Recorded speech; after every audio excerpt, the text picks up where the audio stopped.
like people, horses have off days, and by looking at them before they actually get on the racetrack, you get an initial impression of which way they're leaning.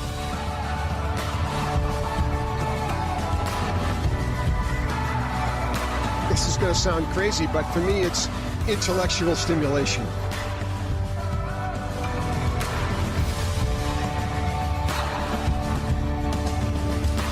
Class is now in session. It's time for night school. Here are your hosts. Welcome back to Season 8 of Night School, the racing industry's national online fan education program. 8th season now, episode number 251 as we turn the corner. Jeremy Plonk of Horse Player Now back with you again for an 8th go-around of Night School. So happy to be a part of this program over the years and into the future as we expand and change things a bit here in Season 8 with our roundtable. In fact, we'll spend nights at the roundtable, if you will, throughout the course of 2018. The first Tuesday of every month will be the premiere of Night School, 8:30 Eastern. Catch it live or in our archives. And we talk about a roundtable that we put together, and it wouldn't be a roundtable of Night School without our First Lady herself, Caton Bredar, back for Season 8. Caton, welcome.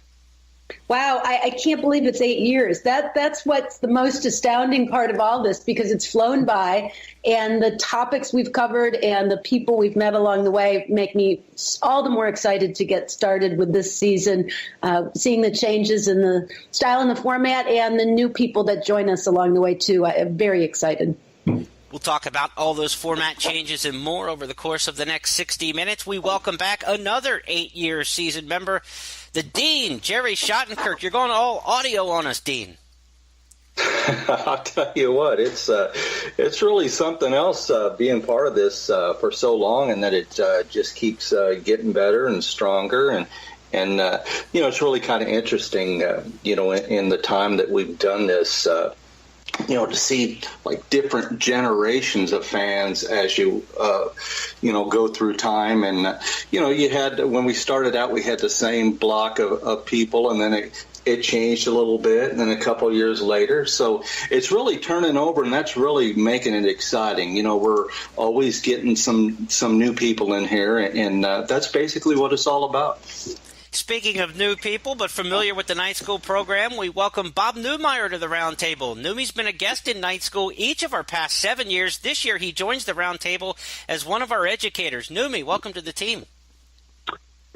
Well, thanks, Jeremy. I really appreciate being here, no doubt about it. I find that the game is mystical, to be sure, and the more I do it, I think that the old credo that the more you know, the more you need to know is really important for all of us. And this is the fascination that I have about the game and your concept and whatever, is that any ideas that are thrown out there can be argued, debated, glossed over, taken seriously, and there's no steady one-way trip to happiness and success at the windows. But we try the best we can, and so away we go with all the topics I know you have laid on the table. I know we could probably do this for about 2 weeks, but 60 minutes, we'll try our best. And finally, another newcomer to the Night School team, but a longtime member, an original cast member at Horse Player Now. And back with us is our new general manager of Horse Player Now, Brian W. Spencer. Welcome to Night School. Thanks, Jeremy. I think that I probably made my Night School debut as one of your special guests probably about 7 years ago, but I haven't been in this kind of role on the program. But I think what's so great, Caton kind of touched on this, Jerry did, even Neumie too, is, this is season number 8, and there are certain topics you can cover 1 time, 5 times. We've kind of touched on everything, had guests throughout the industry, but a lot of those lessons, as you see in the archive, they remain timeless. We apply them to recent activity, but still you continue to learn, and those lessons, the base lessons for handicapping horse races, stay similar, and a lot keeps changing though, and I think that's what Neumie mentioned. So I really like what he said. The more you know, the more you have to learn. You talked about that basis. You talked about that basis. Can I interrupt for 1 second, Jeremy? I just want to know what W stands for. William, or winner, depending on the day. William. W. William is your middle name. Yes, it is. That's good. I thought it might have been Whippersnapper or something like that. So it's good to hear. Oh, stop with me. Brian talked about the that basis of the handicapping. Before we get into some of the really angular types of looks at handicapping during the course of the year and the fan-submitted questions and topics that we'll get throughout the course of the year, and we'll explain how you can take part in that as a listener and as a participant in the live chats at Night School throughout the course of the year. But let's go around the round table to that key handicapping element for everybody. You talk about like the fundamental. Is it speed? Is it class? Is it pace? Is it what is your one kind of fall back to that you think a new player should get the best understanding of? Caton, how about you? Well, I think that there's so much information for new players that you kind of got to start someplace with what appeals to you in terms of your style of engaging. And, for some people, it's the mathematical puzzle and playing the odds. For others, it's dissecting the puzzle of how that race is going to be run and latching onto a certain horse. For me, it's always been a combination of things, but especially being able to take what I know in handicapping information and combine it with physical handicapping. And, I think it can be daunting for new players if they try to do too much too soon. So just try to find kind of one thing that appeals to you and that works for you, and then gradually expand your repertoire, if you will, and your toolbox. But, don't get discouraged if you feel like you can't take it all in all at the same time, because as Neumeier alluded to, this is one of those, the more you know, the more you need to know and continue learning at the game. And I learn something new still every time I go to the racetrack. I'm evolving my style of handicapping and what works and what doesn't, and learning some new lessons. But for me, the physicality has always been the major part of it. And if that works, or if that's something that appeals to you, then dive in, because every race you can look at the horses and make some opinions based on what you see. We'll dive deeper into that topic as one of Caton's chosen topics tonight, the physicality of handicapping. We'll get into that a little bit later in the show. Among the basics, Mr. Shottenkirk, what do you look at as something that a new player or a more freshman-level player, if you will, should be latching on to? Well, I'll tell you what, my wife would probably be proud of me saying this, but racing really is a shopping experience. And, we all get together and we go out and we look around and we look for bargains and different tracks. And, it's not like it used to be when we were all just getting started. We maybe had a track or two at our disposal. Today, it's, name the number. It's so many of them. So you shop around different places. You mainly shop for odds as you're looking at this game, and it's another thing that's really changed over the years. We used to talk about percentage of winning favorites. Now you have to kind of look at percentage of heavy winning favorites. It seems like the favorites of old used to be 5-2, 3-1. Now it seems to be that no matter where you go, whether it's because of speed figures or whatnot, the odds on the favorites have gone down so much that it really should set you off on a nice shopping spree, because you're going to see a lot of odds that you probably don't deserve. You'll look at a horse in the form and you'll like how it stacks up, and you'll see the morning line and you'll look at it and you'll think, well, that's in my ballpark. Well, you get to the races or you watch it on television and you'll find that something else in the race is getting so heavily played, everything else has to go up. So it's kind of a bonanza for those that are willing to shop around and look for good prices.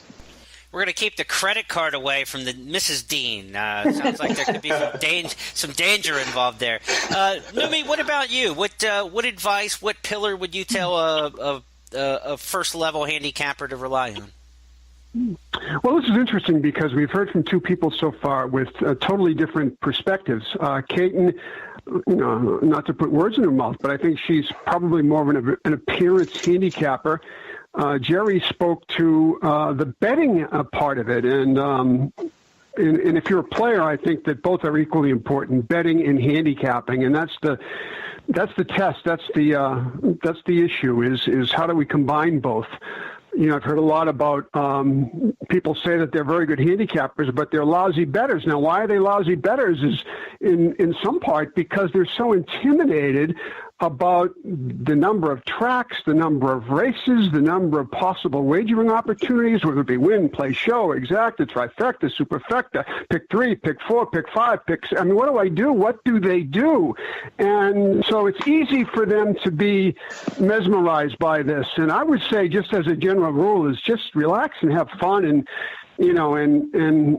understand that it is a lifelong quest. And, for me, as a third voice, I'm the analytical guy. I don't know anything about appearance handicapping. I know a little bit about betting for sure, but I'm more of a figures guy. So I would look to, depending on what figures you like or trust or can fall back on, certainly the buyer speed figures are free for most people, or at least if you have a daily racing form, you can get those.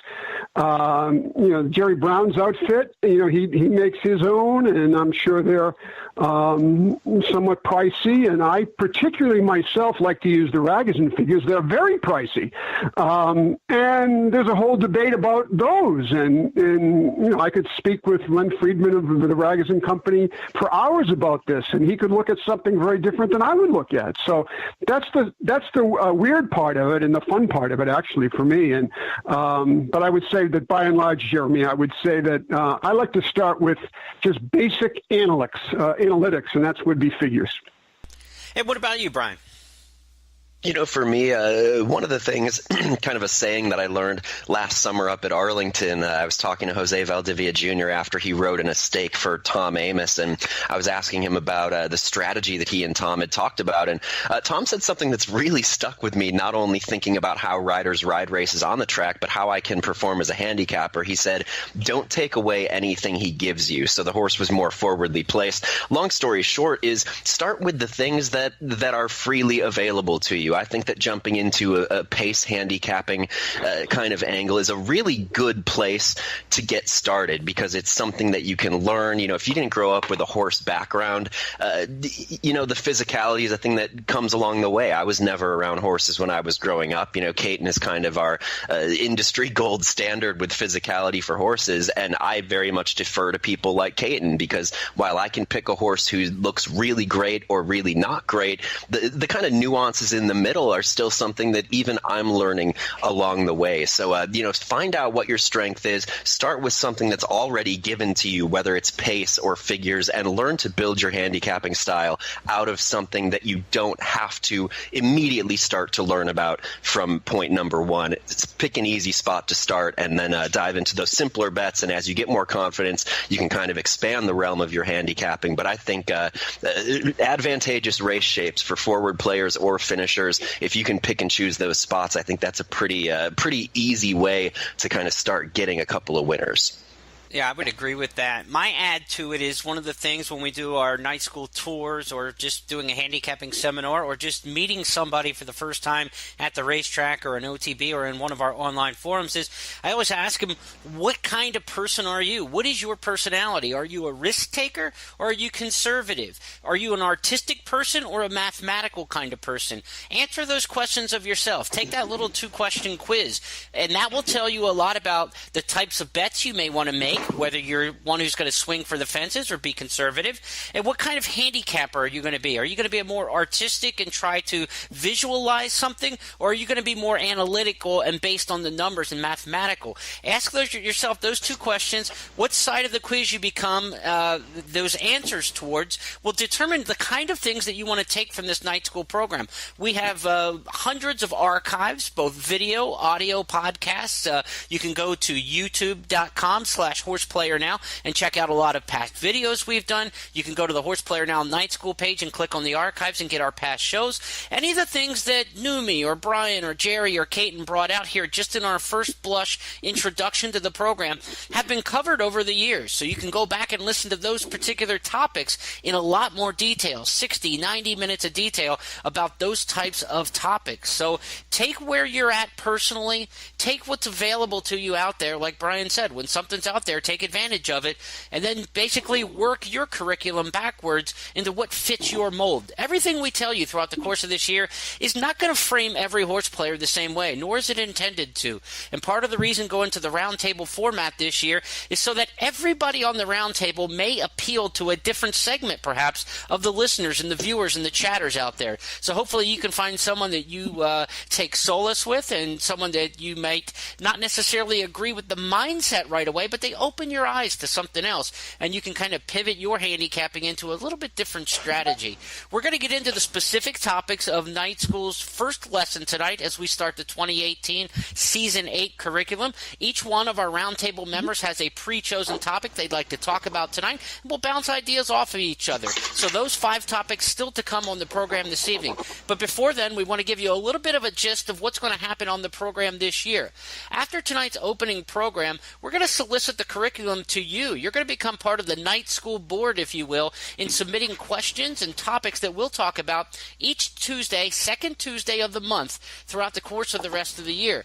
Now, you can send us your topics and questions for upcoming Night Schools by sending us a direct message on Twitter. Our Twitter handle is @horseplayernow.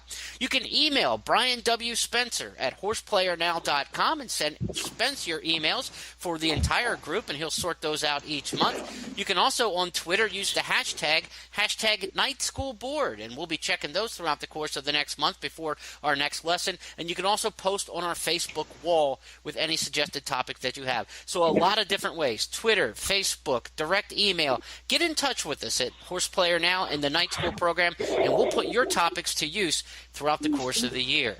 We'll be back in just a bit to get started on our topical session here on Night School, season debut 2018.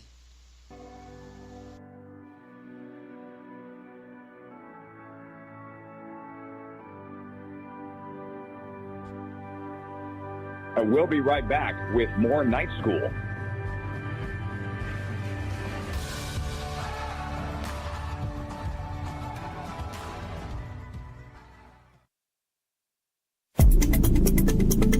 Next on FAQ 60, speed figures. Most American quarter horse races blaze by in 15 to 25 seconds, so the emphasis on speed is obvious. Raw times are a starting point in the discussion of how fast a horse may be, but the speed figure takes into account track variance and wind speeds. Track variance are, in general, the relative fastness or slowness of a given track over time, and more precisely, its specific speed for today's racing. Conditions primed for fast clockings may fool the stopwatch, but speed figures help horse players put them in their proper context. Speed figures are printed in the program and past performances for each horse in each race. The higher the number, the faster the horse. This FAQ 60 is brought to you by AQHA Racing and Horse Player Now. For more, go to AQHARacing.com. Strategize, analyze, select. Join Keeneland Select to bet on racing from around the world on your computer, tablet, or smartphone, anytime, anywhere. Featuring the best rewards in racing, free pass performances, live video, race replays, and more. Plus, Keeneland Select invests a portion of its profits back into the sport. Join Keeneland Select today and earn a $150 sign-up bonus at KeenelandSelect.com.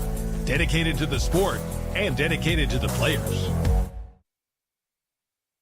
Sir Dudley Diggs the threat. Mies Gizmo in front, but here comes Sir Dudley Diggs and Julien Leparoux. Sir Dudley Diggs has hit the front, and Sir Dudley Diggs from Mies Gizmo. Sir Dudley Diggs has won the Queen's Plate. Mies Gizmo second.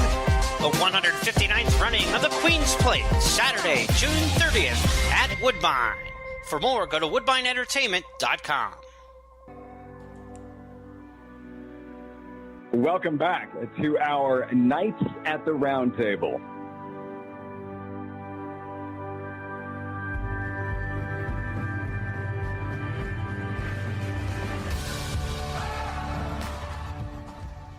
Jeremy Plonk of Horse Player Now, back with you. The Night School Roundtable commences as we talk topics and current events along with big picture handicapping. That's what we're looking at in this year's Night School Season 8.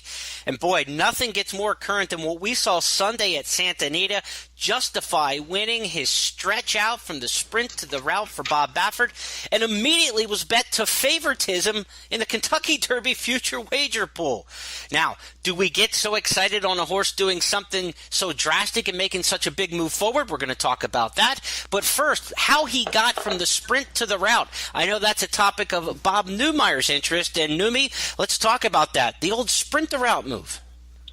Yeah, it's more of a pace kind of thing, Jeremy, and I think that Brian touched on a little bit earlier in the first segment, and that is he believes that pace makes the race, and I semi agree with that. But I think the problem when you compare sprints, when I say sprints, I'm talking about really one-turn races, 6 furlongs, 6.5, 7, even a mile with one turn versus 2 turns, and so we're talking about a 2-turn route versus a 1-turn race. That would be how I would designate it anyway. And I think that my problem here is trying to figure it out. I think that in sprints, it's almost impossible to figure out. You can guess what the pace may be. Routes, to me, are a little more simplistic in that you kind of know who's going to be close to the lead, who's going to be way behind or whatever. And so as a handicapper, I would prefer having better success with route races, either on the dirt or on the sprint, or on the turf, I should say, because I think I can better figure out the actual pace of the race. And I think the best angle in racing, in my experience, is when there are short fields going long, whether it be dirt or turf. I love speed horses in a 6-horse or less field going 1.25 miles, 1.5 miles, or whatever. And it all saw about, watching like the Derby, for instance, and seeing some horse plod in for third, 1.25 miles. And how many times have we said, gee, I can't wait for that horse to run in the Belmont at 1.5 miles. He'll be ice cream. You can't find them with a telescope because it's 1.5 mile race, but it's a front speed loaded race. And that's what I'm talking about. So I think just my own point, my own experience has been the longer they are, the more I like speed. So that's why I prefer routes to sprints. And speed, you talk in general terms, horses that like to run towards the front of the pack, front runners, that sort of thing. Caton, what do you think? And Spencer's talking about pace. That's what pace makes the race, is that if I'm going 1.5 miles and I'm going 1.25 miles and somebody goes out there and steals a race on the turf, let's say, and he might not be the best horse, but if the jockeys kind of take it, so we'll go by him at one point. Don't worry about it. We got a long way to go. No, not at all. It's. I want to be on the lead or close to the lead. Any race that's 1.1 miles, 1.25 miles, 1 3/16, 1.5 miles, whatever. Get me close to the lead. I think I got a better shot.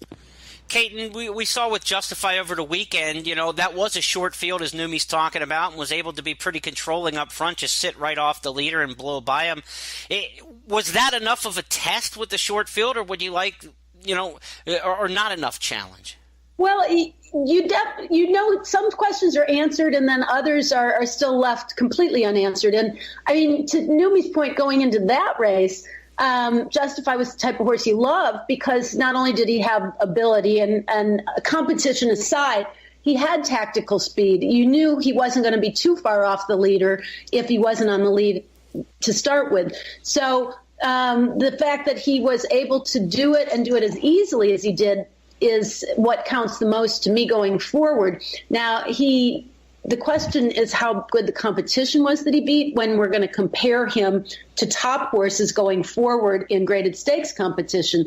But his running style kind of combines with the fact that he did everything pretty easily and seemed to suggest that the longer he goes, or that he can be at least as effective going longer than he was going shorter distances. And so all those are real good things. But, the one caveat I'd have to Neumi's theory of handicapping, and I don't disagree, I think we agree in principle, but is that we see fewer and fewer jockeys these days that have clocks in their head. And yes, you want to be on the lead, but you also no matter what, you don't want to go too fast wherever you are, whether you're at the beginning of the race or, at a certain point, if you're going too fast too early, you're not going to have anything left. And I've seen an awful lot of races lately where I think it was just a miscue or misjudgment on the part of the rider in allowing that speed horse to go too fast up front, and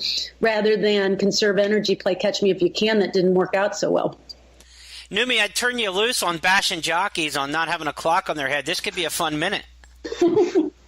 Well, look at it's not just jockeys; it's trainers. I mean, and to Spencer's point about pace, and I think he's right that they do make the race. But I find it, and post position plays into this as well, in that on a sprint race, and we live and die with sprints, especially claimers, and you draw the 1 hole or the 2 hole or the 3 hole. You got trouble in a sprint race, I think, unless you can clear the lead or you can figure out a trip where you can kind of weave your way through and be in position. And my problem here, and greater minds than mine maybe can figure this out, is in sprint races, just what the pace is going to be like, because a trainer might whisper to a jockey, look, we went for it last time on the lead, didn't work out, let's take back. I mean, you've got to be a genius to figure this out. I can't. So, I mean, I can only see what I see in front of me, and this is the beauty and the beast of racing, is that we think we know what we're going to see, but oftentimes we don't. I think that's a really good point that Neumeier's bringing up. That is also something I wanted to kind of circle back with Caton. Is Caton brought up that point of you don't want to go too fast, and she mentioned having seen a lot of races and where the jockey does maybe go too quick, and then on the other side, so many races, especially on the turf, where it almost seems like everybody is so afraid to go too fast early that all of a sudden you got 3 pace horses going 49 and 4 for a mile, and they're absolutely taking away their own advantage by doing so. So I guess I'd ask Caton is, on paper beforehand, if you don't get to talk to these trainers or jockeys and have a real sense of what they're trying to do, is there a way you think that players can kind of try to anticipate when those races are going to be so slowly paced, even if they don't look like it on paper, or are we just kind of crossing our fingers and hoping for the best that it plays out the way we think it will? Well, maybe it does boil down to the ability level of the horses, because the horses that are running more frequently are at a lower level of competition are probably less likely to be able to come back with the same type of race over and over and over again, whereas the better horses, you see more consistency. But what's interesting to me is you talk about turf races, especially where we've seen the situation where nobody goes to the lead and one horse gets out there and is able to wire the field, even at long distances on the turf. In fact, more often the longer distances than the sprint races, which is to Neumeier's point. And I do think part of that comes into play with trainers' intentions or trainers' instructions, because on the turf, I've seen so many times trainers be very specific about what they want done in the style of how their horse is ridden, rather than letting the jockey adapt to what happens. And if a speed horse or a horse who's expected to go to the lead or show speed doesn't break from the gate, suddenly, people are left with decision making, but they've been specifically told that they should be mid-pack or covered up or those things. So that's what makes it really tough to try to decipher, I think. But, the one thing I've noticed is in looking at horses, you can kind of get a feel sometimes for how they're going to perform, even running style-wise. The horses that are a little bit more amped up, a little bit more on their toes and such, where they're bouncing around, or that high energy level beforehand, a lot of times is indicative of what they're going to do early in the race and whether they're going to show speed. So that part at least can help you a little bit sometimes. But the trainer's intentions, and Neumeier, you mentioned, sometimes the trainers screwing up as far as the pace of the race. And I think that happens a lot of the time. I have been hard on jockeys sometimes when I've discovered, and being married to a jockey agent, I get a little bit more insight into what instructions are or what the reaction is after races. But a lot of times it wasn't the jockey's fault. It was the instructions to start with. Yeah, I think that as a student, when you look at sprint races, I think a very good handicapping point, at least for me, is when you see sprinters that are competitive, that in the last one or two races have the inside, and by that I mean the rail or the two path or the three hole or whatever, and suddenly they go to the outside.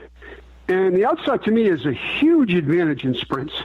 And so if you're smart enough, if you've looked at the tapes, or if you, like, I can just read the figures, and like in the Ragozin world, a Y is rail and the big V is wide. And I want to be in a sprint, make that transition from rail to outside. And I think that's a huge advantage. Conversely, if you go roots or even turf, the wider you are, the worse it is. So I don't want to be on the outside on the main track. I don't want to be on the outside in turf. I'm of the theory that the closest is the rail, and so if you can somehow do that, and I see these turf guys, if they can sit second, third on the rail, and they can get a split, turn it for home, that's the ideal setup. If you can find that. So I would say, in retrospect, sprints inside to outside is very positive. In route racing, outside is no good. Jerry, what do you think? Sprints, routes, what's easier for you to handicap? Well, I'll tell you what, it's going from sprints to routes. That's always been like the greatest challenge of a handicapper, as far as, just looking at horses trying new things.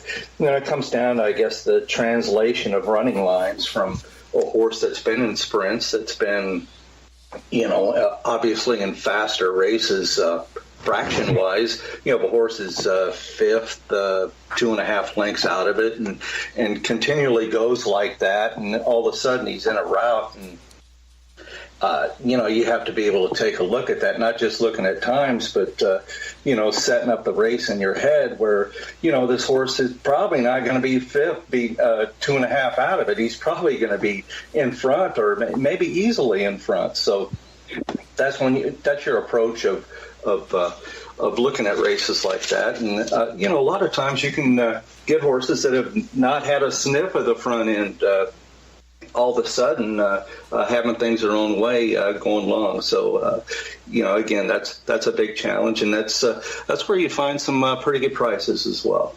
Yeah, trying to get something that's not in front of you is one of the keys to finding that, and shopping for that value, as you mentioned earlier, looking for good prices on horses, doing something that they haven't necessarily shown in the past, but you project them to do. That can be one of the better ways to shop around. We're going to talk more about plenty of these topics. We touched on some of them in conversation. Caton mentioned a little bit about, horses kind of tipping their hand physically on when they may show speed in a race. We're going to talk to her plenty more in the next segment about some visual handicapping. We're going to talk about Triple Crown preparation. We know it's on the tip of everybody's tongues and at the front of the brain this time of year. Jerry's going to talk about one of those prep paths that's been very successful over the past couple of years, and where that may be venue-wise. We'll take a look at that and more in just a bit.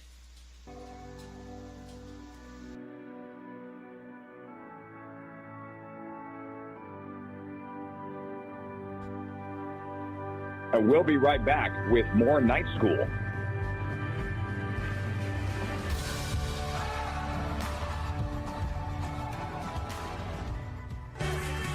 I've never experienced anything like it. I thought to myself, this could be today. Why not today? And it was. The horse went from last to first and won by a nose. Winning the NAC changed my life. It never would have happened without TwinSpires.com. I won a TwinSpires qualifying tournament and went on to take the $1 million prize. Play at TwinSpires.com and you could be the next one to hit it big.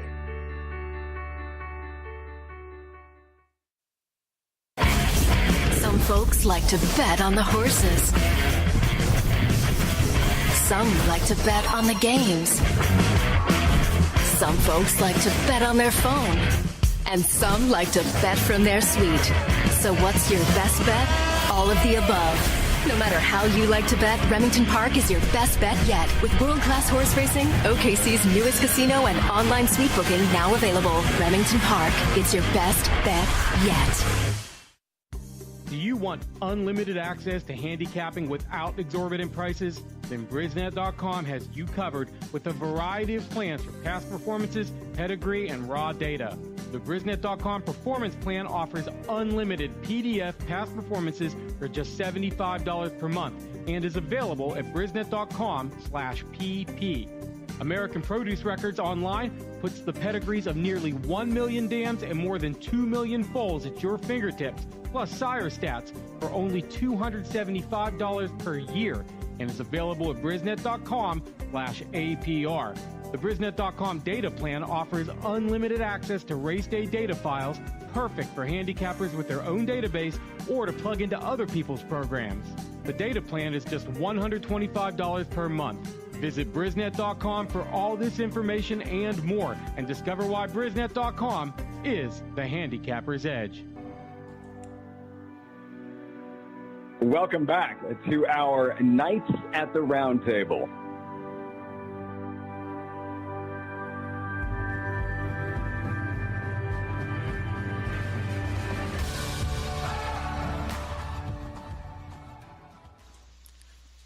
Welcome back to Night School, where we pride ourselves on technology, even if Bob Neumeier is still going back and looking at the tapes. There are no tapes anymore, Neumeier. I mean, your Texas Hey, Jeremy, I can't screw in a light bulb, so what do I know? Click on the video, not the tapes. Come on, Neumeier. The tapes. We've got more to talk about here on Night School as our roundtable continues, a panel discussion of various topics that are important in the news today but have a bigger picture towards them as well. We talked about the hotshot 3-year-old Justify sprint route, and Neumeier talked about what he looks for when you go long and the difference between those kind of races. What might happen next with Justify? There's talk that he may head to the Arkansas Derby next, maybe the Santa Anita Derby. Jerry Shottenkirk, one of the topics at the front of your brain this time of year is that prep path getting towards the Kentucky Derby, and you've got a particular circuit where we may see Justify that you have quite an affinity for.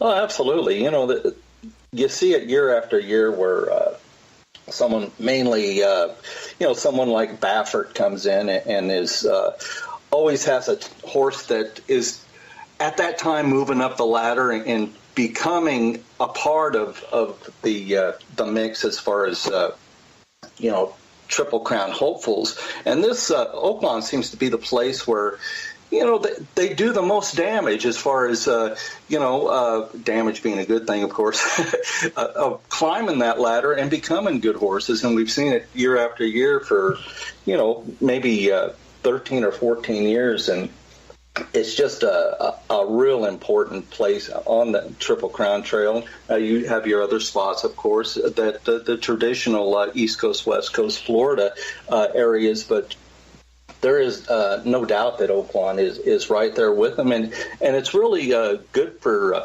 fans to take a look, from the start of the season going all the way through the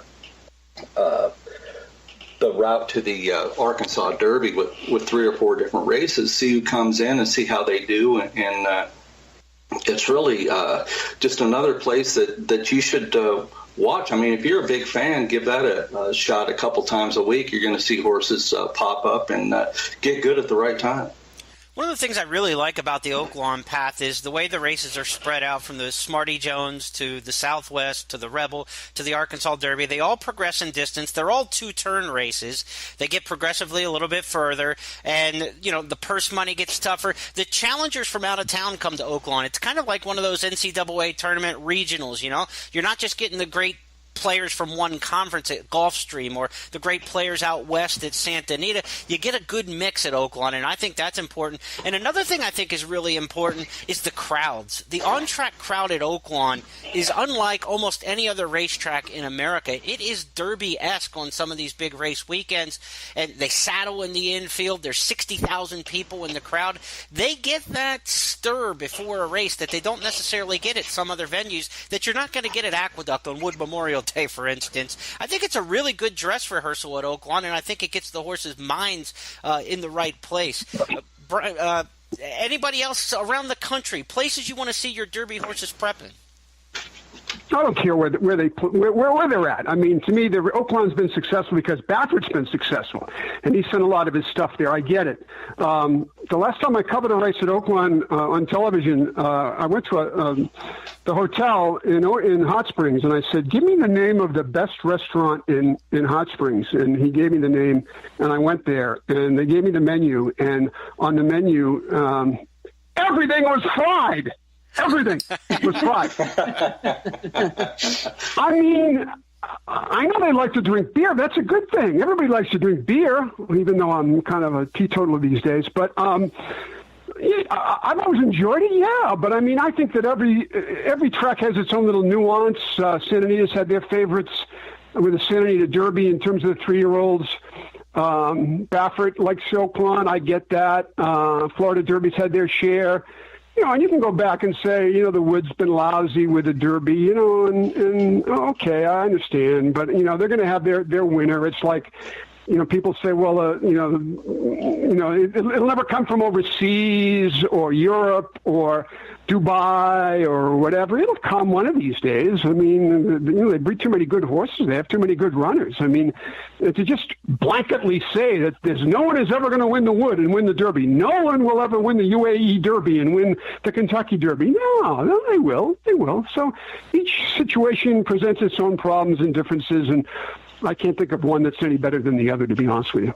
I think that's something that, you know, when I was working, when I was at Fairgrounds before coming back to Horseplayer now, you know, I obviously watched very closely what was happening in New Orleans and in Hot Springs because, you know, it's not for lack of good horsemen in New Orleans. You know, Pletcher has shipped in horses. We've got Hollendorfers running there as well.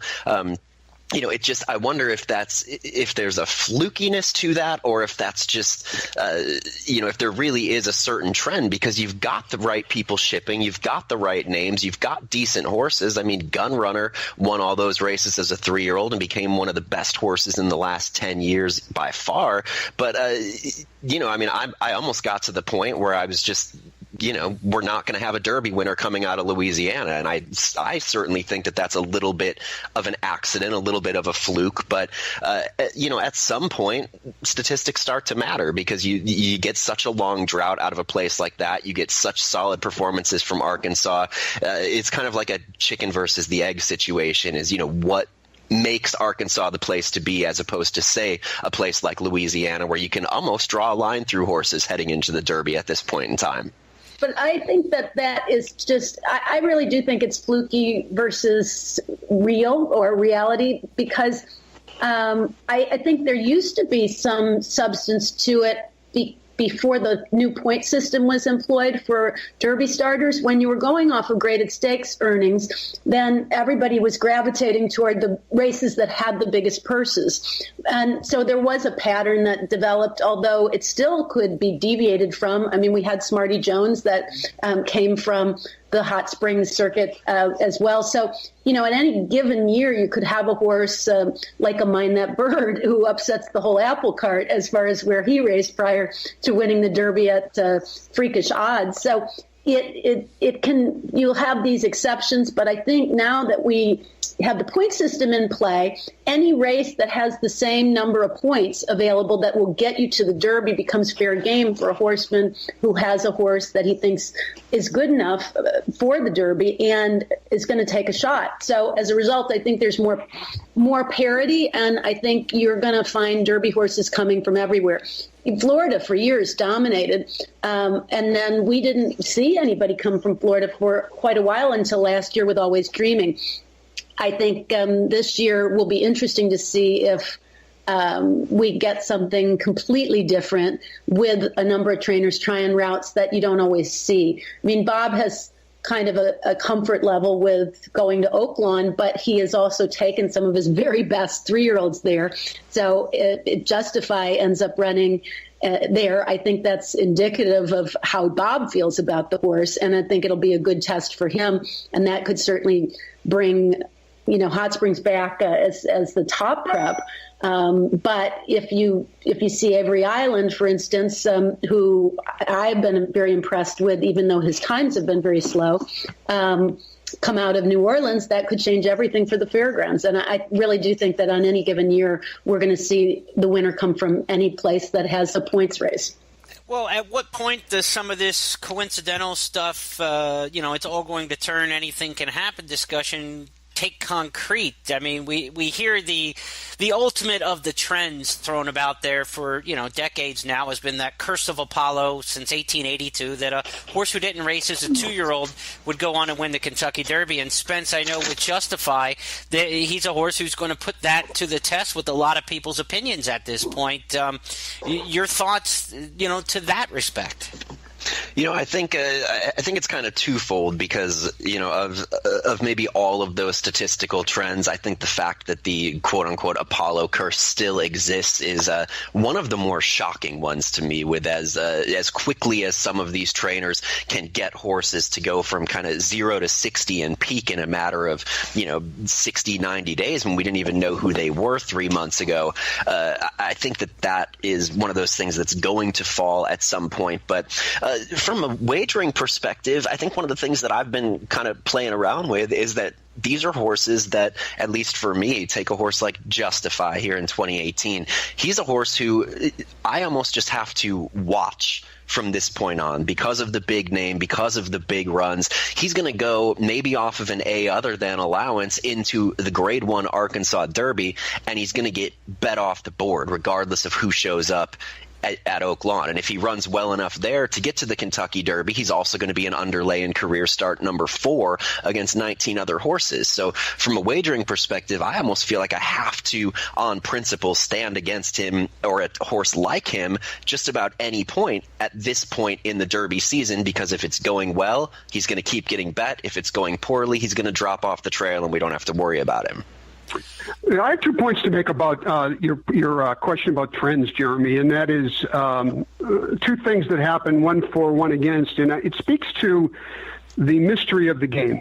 Number one, I'm going to go to Caton Bredar, and I was watching television yesterday, and I saw a grass race that looked impossible to me.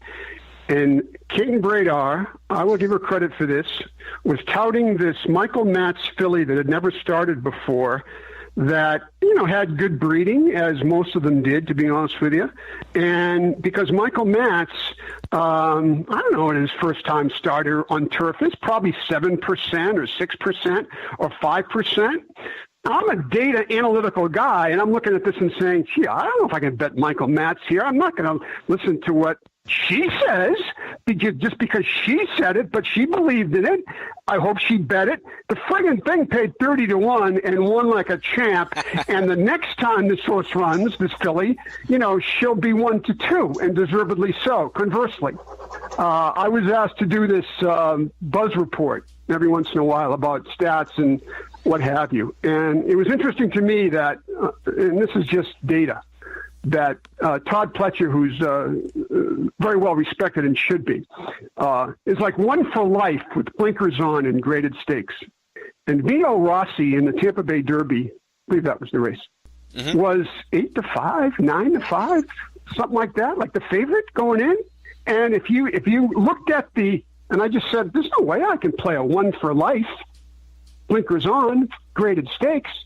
So, there's good and bad on both things. And, I know we live in a very society where we think that everything can come easily and that we can look in stats to make the difference and physical appearance can make the difference and whatever. But I know if Caton had a few bucks on the 30 to 1 shot, she must be smiling today and for the next 10 years because that sucker won like a champ. So go figure.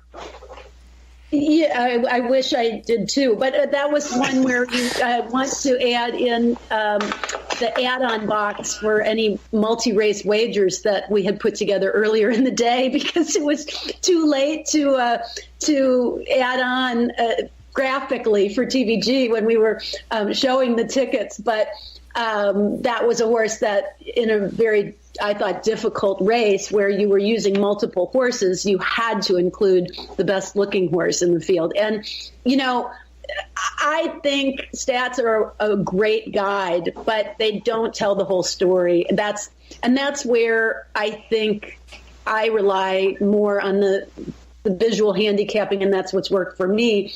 But it doesn't always work. Number one, there are some horses that are going to beat you that just don't look as good as maybe another horse, and they still come up and run their eyeballs out. And the other part of it is you kind of have to balance your handicapping and the work that you do beforehand with what you see, and know or get a feel for when you let what you see talk you out of something. Because for as many stories as I have of liking a horse on looks that I didn't like going into it, and I played him and it worked out well, I have just as many stories of horses that I liked going into the race that when I saw them, I didn't like them, but I stuck to my guns, and that didn't work either. So you got to kind of find a balance sometimes with physical appearance versus what you know on paper. But I will say, and Justify kind of sparked the debate as far as the question about stats, and I think you, instead of relying on stats with him going forward, you rely on what you see with him. Because at this moment, and if he continues in the same vein, physically, this is a horse who is developing, who is beautiful to start with. I mean, the whole package as far as looks are concerned. But it appears to be going in the right direction, as opposed to last year's 2-year-old champion who looked unbeatable in his first start of the year in the Fountain of Youth, Good Magic, but everything was on paper or theoretically based on what we had seen before of him as a 2-year-old and what we'd heard about his workouts that were sensational. But when he walked into the paddock, he had not grown an inch since his 2-year-old season. I mean, he looked scrawny compared to some of the other horses. And Bob, even you, who are not relying on physical appearances at all and don't think that you can, would have been able to see that this horse did not look as good as some of the others in the field, and was really, to me, when you saw him, a complete play against. So that's where I think physical handicapping can really help, even augment what you're already doing with whatever works for you. Because if Justify continues to look like he does, then I think he's the real deal. But you'll see signs, I think, of stress or of a horse that's tailing off a little bit or maybe doing too much too soon, and you can see it. I think we need. Well, Caton, if you make your bones with appearance handicapping, I think you do. Matt's notwithstanding, you would never bet a horizontal wager because you would not know going in legs B, C, D, E, whatever, what the horses look like, right? No, that is true. And that's, I mean, for me personally, I do make multi-race wagers, but they're a smaller percentage, way smaller percentage of when I go for a day at the races and I'm betting, that would be the smallest portion of my bankroll. Now, for my work that I do with TVG, I put together tickets on a consistent basis. But as far as seriously playing them, I much prefer to go the way I go. But you have to make some leaps of it. You can't do it all on physical handicapping. You have to do some other paper handicapping or speed figure handicapping or whatever, or incorporate all of it. And I believe that you do a blending of everything. And especially if you want to play multi-race wagers, you have to take some leaps of faith. We'll put a bow on this segment by bringing it all back to something Jerry said at the beginning. It's about shopping. And so whether you're playing the visual handicapping angle or you're playing the stats and trends, every horse has a fair price. You have to determine what that fair price is. Which time do you listen to the stat? Which time do you debunk it? Which time do you bet the visual? Which time do you go against the visual? Based on price. If that horse is the right price, then they're a good play. If they're not the right price, maybe you want to look elsewhere. Plenty more Night School. Stay with us.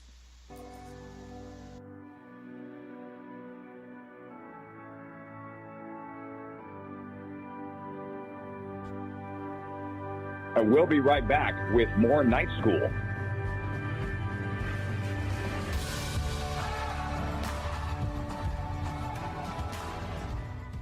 Hey, what's going on? Mikey here, and I'm going to tell you about an offer from my good friends at ExpressBet. Let's be honest, we know you love playing the races, but you can't always make it to the track. Sometimes life just gets in the way of a good bet. Well, what if I told you about a place where you never miss a bet and you start with house money? You'd say I'm crazy, right? Well, not at ExpressBet. Your first $100 are on them. That's right. Sign up with ExpressBet.com using promo code XBRadio, bet $100, and they'll deposit $100 back into your account the very next day. Hey, plus you could get an extra $25 if you use Express Fund Direct Deposit. You see what I mean? House money for betting the races. It's that easy. Check it out at expressbet.com to learn more. And don't forget to sign up with promo code XBRadio. You're gonna love it. And that's a Mikey guarantee. Must be 18 years or older and 21 years old in certain states to open an account with ExpressBet and reside in a state where such activity is legal. Void where prohibited. National Gambling Support Line 800-522-4700.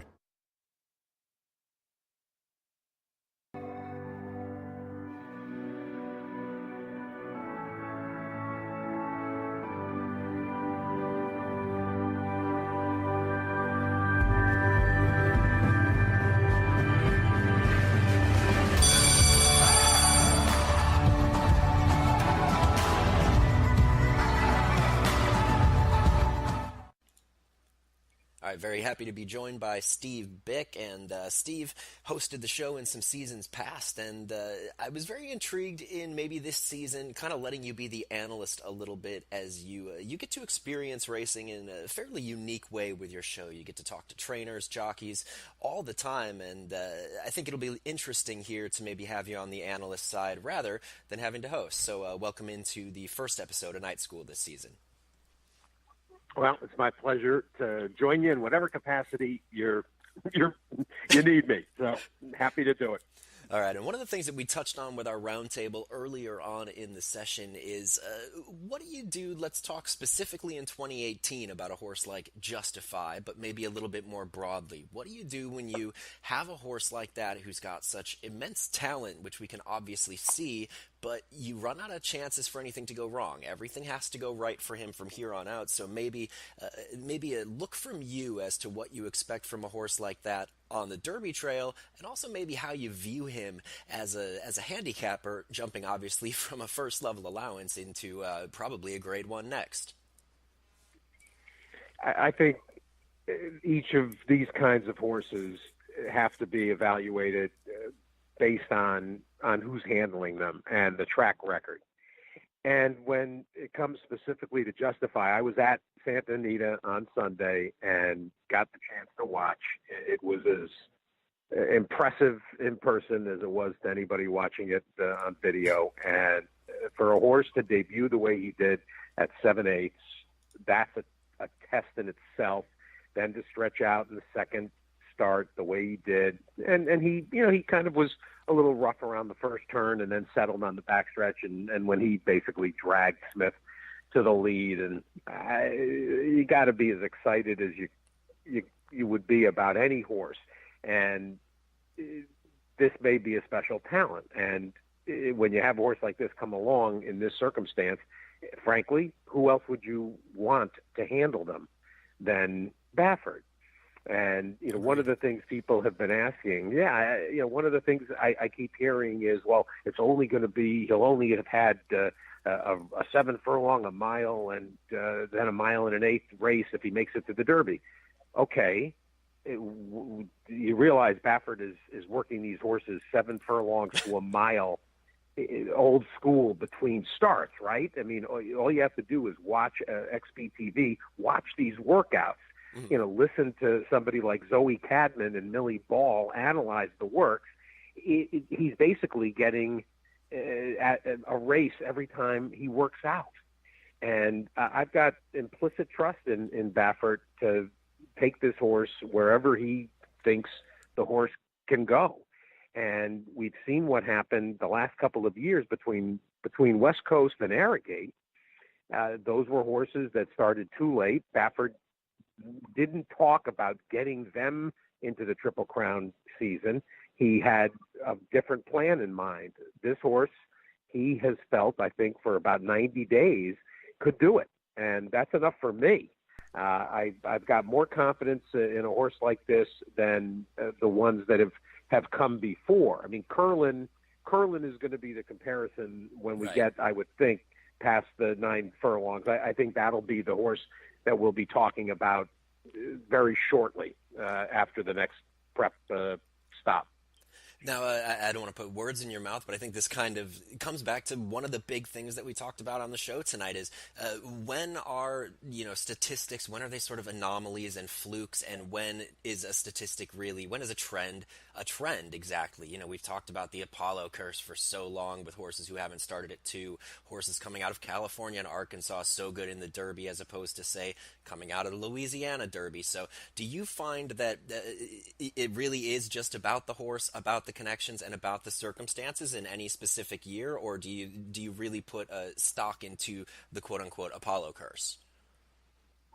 Well, you have to, specifically with that, you have to respect it. In fact, Jay Pridman, who has as good a handle on the 3-year-olds heading to the classics as anybody, and that I've talked to every Derby season weekly for years on the radio, Jay has every bit of confidence that that's one of those maxims that has been proven over the period of time.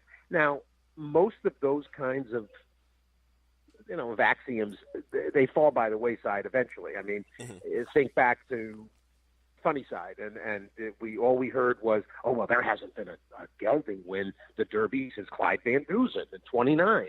Okay, and then now we can say there hasn't been a Derby, won by a gelding since Mind That Bird, and so on, and it just, there are horses that will come along and eclipse, a lot of those kinds of rules about the game. When it comes to, and this may be one of those horses. This actually may be one. We'll see. It's a lot of history to overcome, and the fact that crop after crop after crop has had opportunities to make that happen, and it hasn't. Then you have to believe that there's something to it. Until there isn't. There's just going to be a horse that's exceptional enough one of these times that comes along that is able to do it, but it's not something we should dismiss kind of jokingly as, oh, it just hasn't happened yet. There's a reason it hasn't happened this long. Correct. Exactly. And Baffert over years with me has laughingly said, what is so special that if I start a horse on December 31st as opposed to January 2nd, right, that is going to be the deciding factor. But he at the same time tried to get, he tried to get a few of his horses. He tried to get a start in. And in fact, he even said he was starting some horses in December just so that he didn't have to deal with that. So I guess some of those, some of those shadows, are cast a long, long way. When it comes to the regional development, that has become something that I can't figure out, because I happen to have been in New Orleans for Gunrunner's Risen Star. Mm-hmm. I'm actually on my way to New Orleans right now, but I can't stay next week for the Louisiana Derby there for the HBPA convention. Gotcha. But there's obviously something unusual, because why should the Fairgrounds Oaks Trail, why should the Rachel Alexandra and the Silver Bullet Day and the Fairground Oaks, why should those be productive for 3-year-old fillies while the Risen Star, LeCompte, and Louisiana Derby be unproductive? I mean, here we did have a horse in Gunrunner that is one of the best horses, it turns out, in recent memory, and becomes a top handicap horse and a horse of the year. Well, why was he unproductive per se in the Triple Crown season? It's hard to understand. And there's been, several, you go back to these multi-stake winners, particularly in New Orleans, that have not been anything to speak of when we get, through the Triple Crown season. So it's strange. Why has the Wood Memorial which attracts great horses year after year. Why has the Wood not produced a Derby winner in ages? I mean, actually, you got to go to Funnyside for that too. I mean, he was second actually. He didn't win, but he came out of the Wood at least. I can't answer that with anything pat. I mean, certainly the West Coast has been just dominant, and there's something to what Baffert and Doug O'Neill have done in recent, in the recent past, to be that much more ready with horses than the counterparts back east. And I don't know. I think it may have something to do with the bloodstock, the bloodstock selection process.